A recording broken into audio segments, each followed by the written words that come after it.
నిర్మలమైనటువంటి హృదయంతో నిస్వార్థమైనటువంటి చిత్తముతో శ్రవణం, with all the purity, in all peace, you should chant God's name. కీర్తనం, Listening, the singing, Vishnu స్మరణం, chanting, పాదసేవనం, service, వందనం, salutation, అర్చనం, worship, స్నేహం, friendship, ఆత్మనివేదనం, surrender. ఇవి పవిత్రమైన భావంతో మనం చేయాలి. You should do with all sacred feeling. ఏదో ఒకరిపై ఒకరు కాంపిటీషన్ కింద మనం పాడకూడదు. You should not sing in spirit of ఒకరు competition. చూసి ఒకరు హాస్యాస్పదమైనటువంటి పాటలుగా మనం పాడకూడదు. We should not sing to make fun of others. ఎవరి చింత మన హృదయంలో ప్రవేశించకూడదు. We should not think of A anybody. నామమును స్మరిస్తున్నామో ఆ నామరూపమే మన హృదయంలో చిత్రించుకోవాలి. You should picturize the form అది as you repeat the నిజమైన name. నామస్మరణ. That is true chanting. ఈ కలియుగం నందు అదే మనకు ప్రధానమైనటువంటి ప్రాణము. In this age of Kali, that is the very కృతయుగ life. ధ్యానము, కృతయుగ ధ్యానము, In the Kruta age meditation, త్రేతాయుగ యజ్ఞము, in Treta Yajna, ద్వాపరయుగం అర్చనము, in Dwapara worship, కలియుగం నామస్మరణ. in Kali age chanting Hare Lord's నామ name. హరే నామ హరే నామ ఇవ కేవలం కలౌ నాస్త్యేవ నాస్త్యేవ నాస్త్యేవ గతిరన్యత. ఈ కలియుగంలో నామస్మరణకు మించినటువంటిది సులభమైన మార్గం మరొకటి లేదు. There is no other easier path in this age of Kali other than Lord's name. ప్రయాణం చేస్తూ మనసులో నీవు నామస్మరణ చేసుకోవచ్చు. You can repeat God's name as you నిద్ర travel. వచ్చేంత వరకు నామస్మరణ చేసుకోవచ్చును. You can repeat A God's పనులు name till the end. చేస్తున్నప్పటికీ నామస్మరణ చేయవచ్చు. Any work you may do. కనుకొని అట్టి పవిత్రమైనటువంటి సులభమైన మార్గం ఈ కలిలో ఏర్పడింది. Such an easy sacred path is present now. కలియుగం చాలా సులభమైనటువంటిది తరించడానికి. This is very easy path in this age of Kali.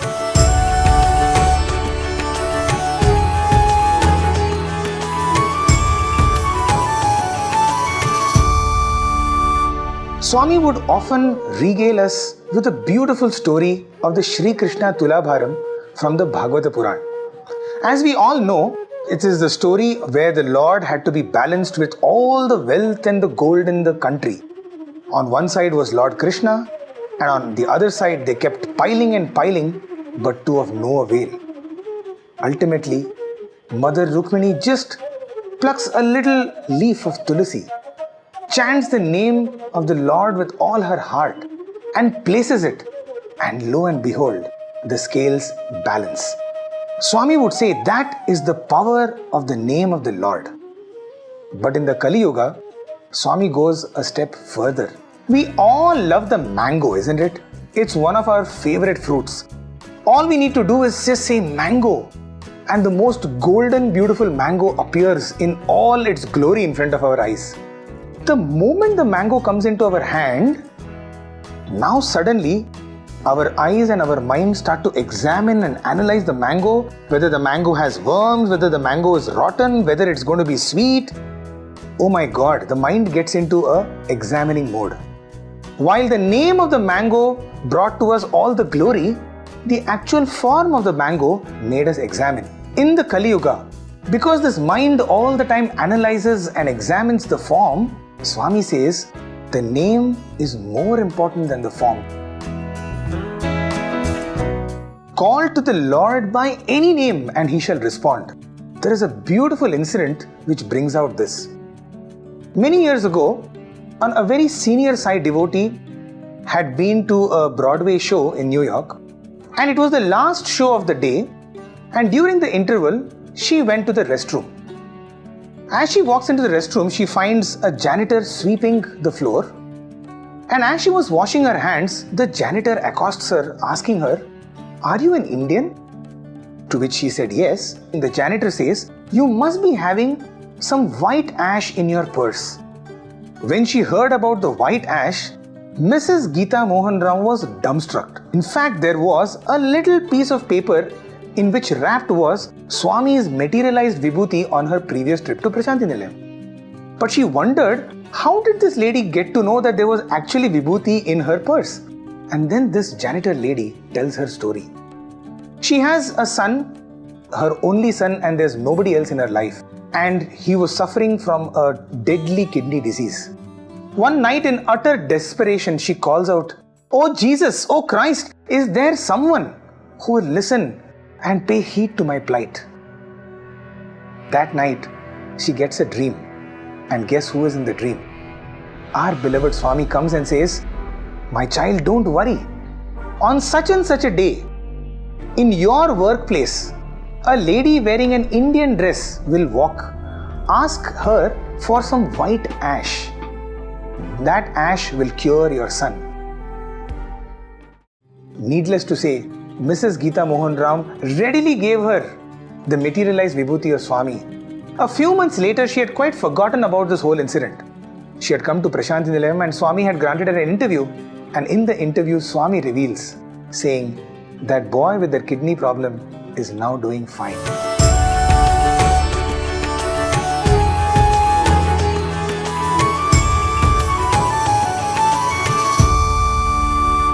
मोहब्बत की कमी दिल में अगर एहसास होता है, जरा झांको तो पाओगे कि साईं पास होता है।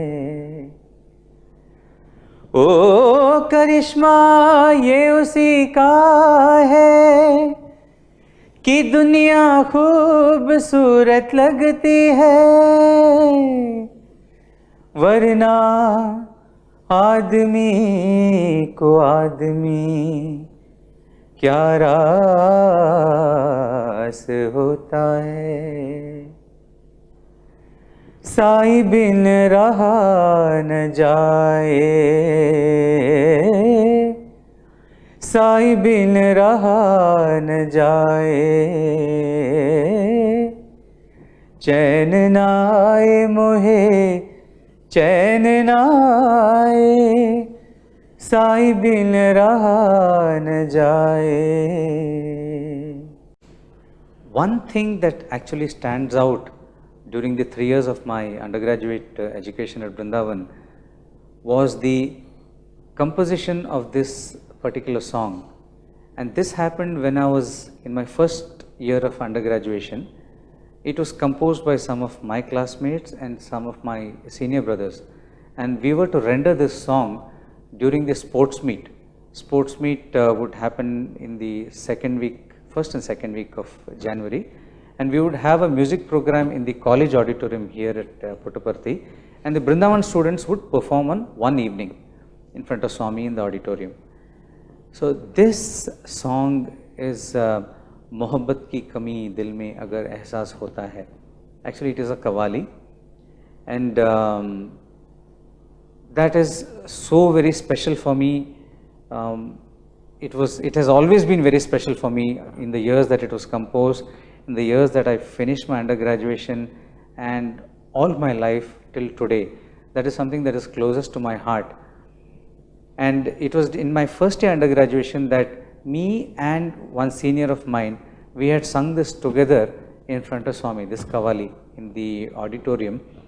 And what happened was that senior of mine was in his final year, and in the summer vacation he had left for home, and then he continued his education elsewhere. So during the summer vacation, Swami was in Vrindavan for a few days. So we would obviously stay in Vrindavan till Swami left for Kodaikanal.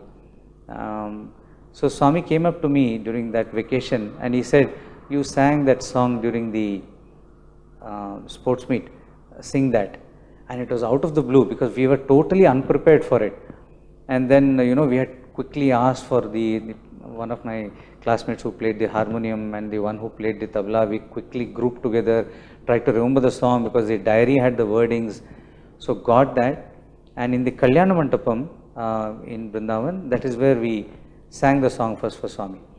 And, Swami in his own way, closed his eyes and he enjoyed the song. So what makes that very special is, that was the first time he asked me to sing it in probably a few hundred times that he has asked me to sing that in my life. And that is probably the greatest blessing that he has bestowed on me. That it's not that he has allowed me to sing, it is that it is something which was special to him for some reason. I would always wonder what is so special about this song, because to my little mind, there have been much better qawwalis, technically speaking, much better qawwalis that we have sung in front of Swami. But there is this one Kavali that Swami had kind of latched on to, and he has asked me to sing it so many times in front of him. I can't be, grateful enough to him for that.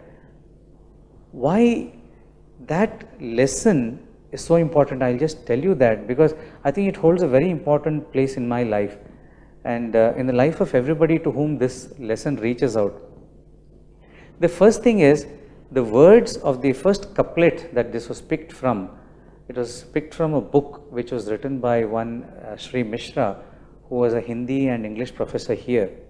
So he had written saying, "Mohabbat ka kabhi dil mein agar ehsas hota hai," which means that if ever you feel love in your heart, zara jhanko to paoge ki sai paas hota hai, means you look within and you will find that sai is the source of that love. That is what he had written as.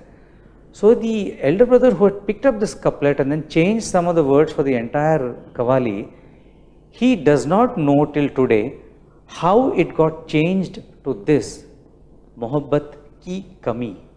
Instead of Mohabbat ka kabhi, it has become Mohabbat ki kami. And we know that that was the lesson that Swami has been trying to teach me and everybody who's been listening to this song, that if ever you feel the lack of love, all of us go through this phase in life where we feel the lack of love due to any reason, lack of love anywhere that we are working or staying.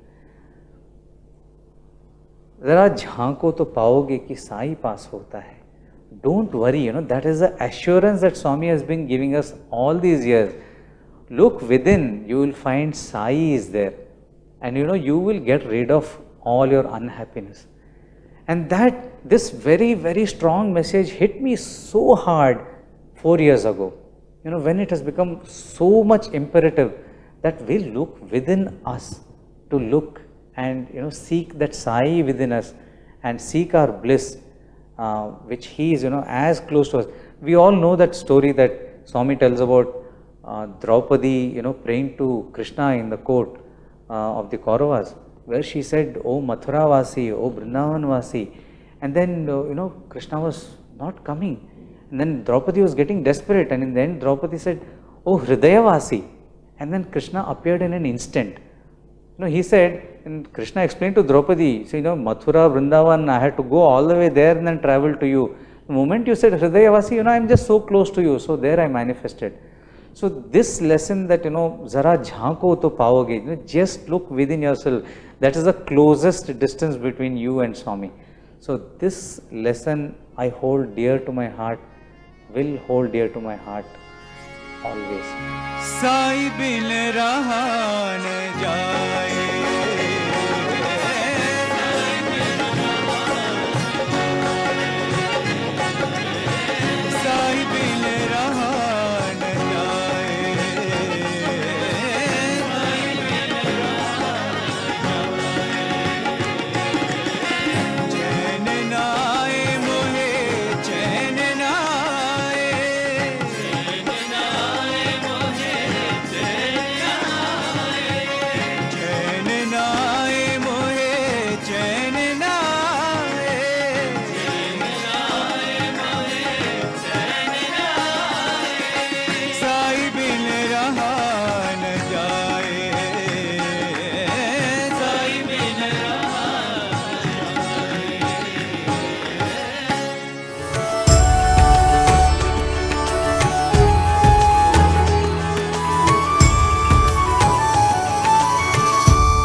says, bhajans without bhava is like food without salt. Okay, you can decorate it as much as you want, but it is tasteless for the Lord. And we are giving it, these bhajans are our offering to the Lord for as his naivedyam, right? So bhava is that important. In fact, Swami also says all these songs or all these offerings are like the flowers in the garland. But you can't make a garland without a thread. You need something to string it all together. Swami says bhava is that thread which strings things together to make a garland which is worthy of offering to the Lord. So you cannot see the thread. You can see only the flowers. So the outside world will only be able to see the the gamakas and our raga and tala. But the garland knows that it is being held together only because of the thread, and that is the bhava inside. So what are the different ways in which we can get bhava? One very simple but very powerful technique is this visualization. So imagine for a moment, as you're watching that in the mind's eye, all of us, let us transport ourselves to Kailash. And that is Kailash for you behind. Okay, the resident of that is Lord Shankara, Lord Shiva himself. And this bhajan is in propitiation to this Lord. So we have trekked all across for several days and we are finally at the foothills of Kailash. And the heart says, जय कैलाश पते Shiv Shankar.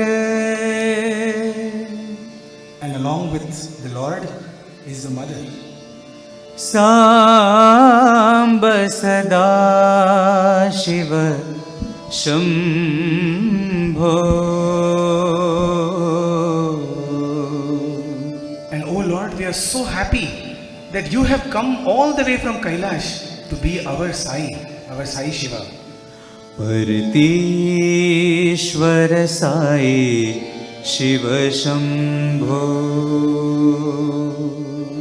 Oh Lord, you are the Lord of all the mountains, the entire Himalayas belong to you.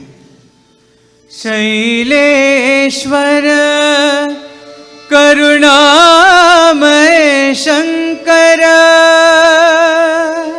You're the repository of the entire cosmos and you have shown it to us. We have seen it with our own eyes emerging from within you.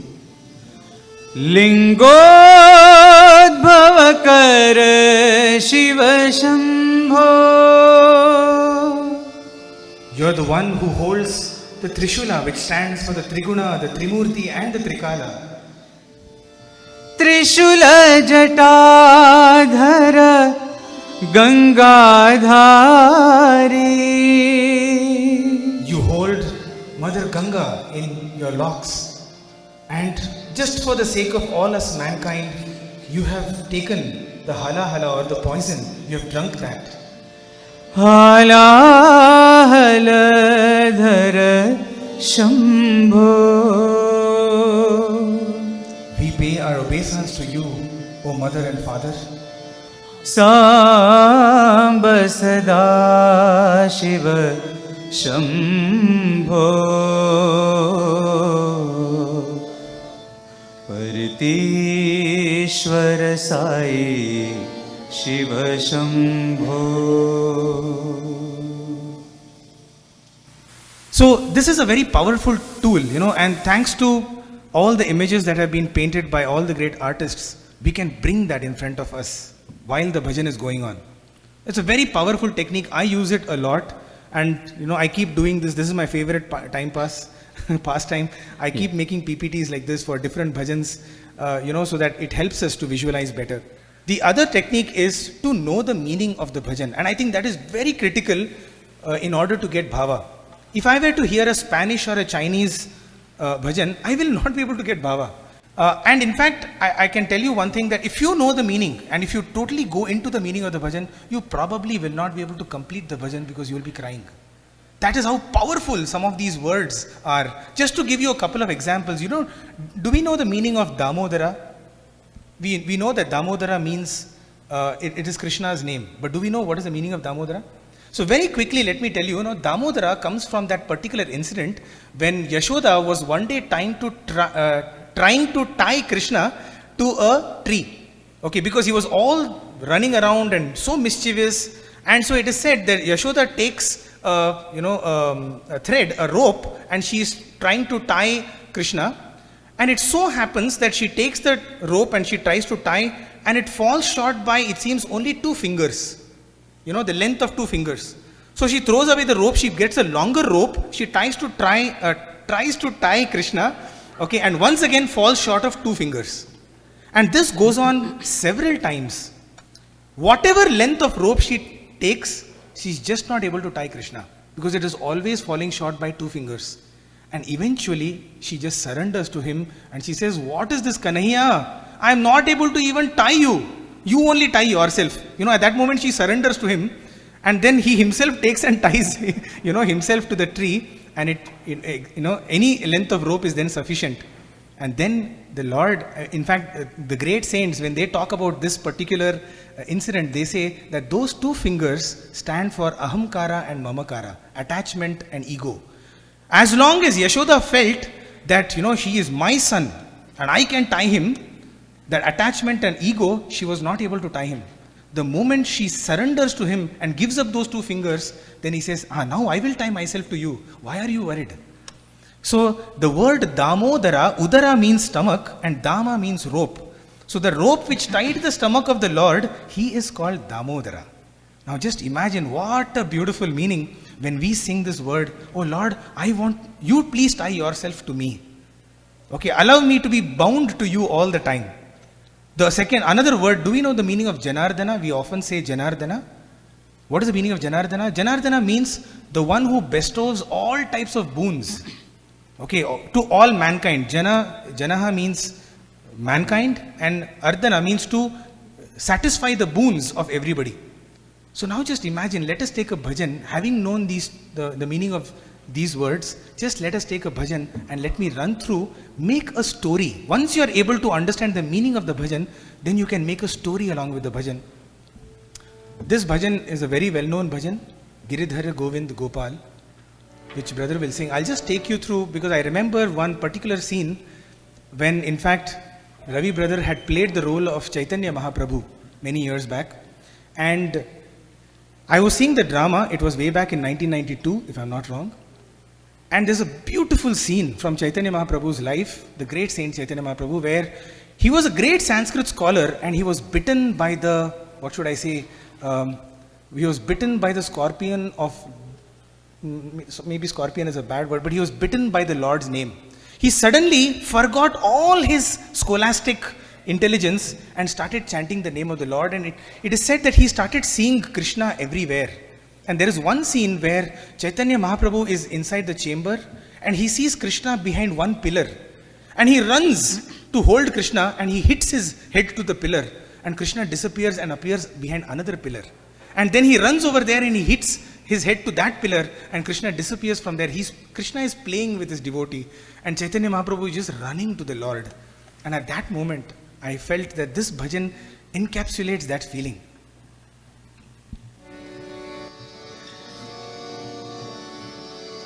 Giridhar Govind Gopal Ghanshyam Nandalala. It is like Chaitanya Mahaprabhu telling, Giridhar Govind Gopal, where are you, Lord? Ghanshyam, there is so much of crying. Please give me your darshan. Ghanshyam Nandalala.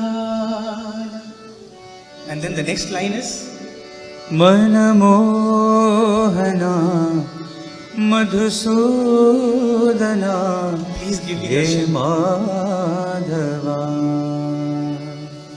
And then the Lord does not appear for a long time, and so the heart cries out. Damodara Janardana Muralidhara Manamohana.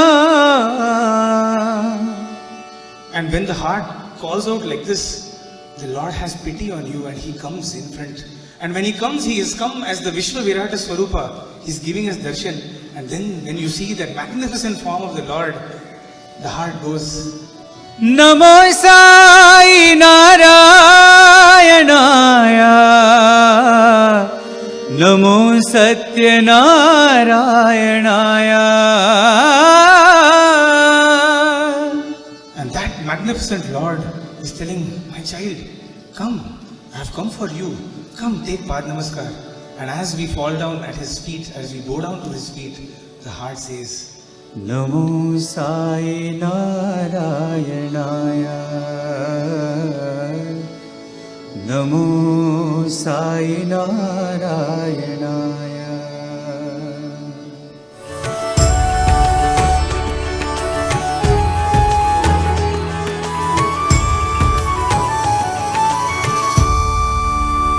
So how much voice modulation is enough and how much is too much. So why this point is very important is, if we do too much modulation, if we give too much alankar during a sankirtan, because Sai Bhajan session is a session of sankirtan. So during that time, we are trying to connect the devotees with our Lord. So during that, if we do too much alankar, the devotee should not go, wah. Then you're distracting them away from Swami. And you're attracting them to the voice and to the alankar and other things, which is not the primary purpose of a Sai Bhajan session. So too much alankar also during a bhajan is probably a distraction for everybody, the lead singer and everybody else who's following as well. Bhaiya, maybe a particular example that you have in mind? Anupama Sundara Nanda Kishora Vrindavana Ghanasham. So in this, the last line which goes, Natavara Sundara Sham Satya Sai Sundara Sham. वाह क्या बात है. Satya Sai. Now this is also too much. Satya Sai, Satya Sai. It is soft, it is sweet, and it does not distract anyone away from the bhajan per se. I recollect another bhajan, Kausalya Nandana Vaidehi Mohana. So the last line, Bharatachit Shri Rama Partipurishwara Rama. He Bharatachit Shri Rama. Not necessary. The original composition was He Bharatachit Shri Rama Partipurishwara Rama. The moment we give He Bharatachit Shri Rama, everybody will be going, aha, kya baat hai. For that moment, we have taken their attention away from Rama and onto that alankar. So at the same time, we should wonder whether during bhajan should we sing it absolutely plain. Sometimes that might become emotionless. There are some wonderful compositions which have these little alankars built into the bhajan, and that if we sing, that adds that much more beauty to the bhajan. For example, Sai Sundara Sundara Vyagrambara Hare Hari Hara. Sai Sundara Sundara. yeah, so Sai, from a previous example it seemed too much, but this is such an integral part of this bhajan that if you don't give it, not that it destroys the bhajan, but if you just give it, it adds that much beauty. When you're saying Sai Sundara, no, it looks as if you're accentuating the beauty of Sai. Sai Sundara is just accentuating. So along with the meaning of the bhajan, if you can give appropriate alankars, that adds to the beauty. Another bhajan that comes to mind is Sai Ram, Sai Ram. Last line. Bhaje hum sada tero naam, gaye geet sada subh aur shaam, gaye geet sada subh aur shaam. So here also, gaye geet sada, because we are saying that sada gayenge Bhagwan aapka naam. Right, so we are just elongating that Gaye Geet Sada. So in such places, such kind of alankar would probably aid to the bhajan also. To add to that point, Amay, sometimes what happens is unconsciously we tend to give this alankar and change the pronunciation of the word itself. And it's a very unconscious thing. We don't realize how much of the pronunciation we are changing. An instance would be Sarvadharma Priya Deva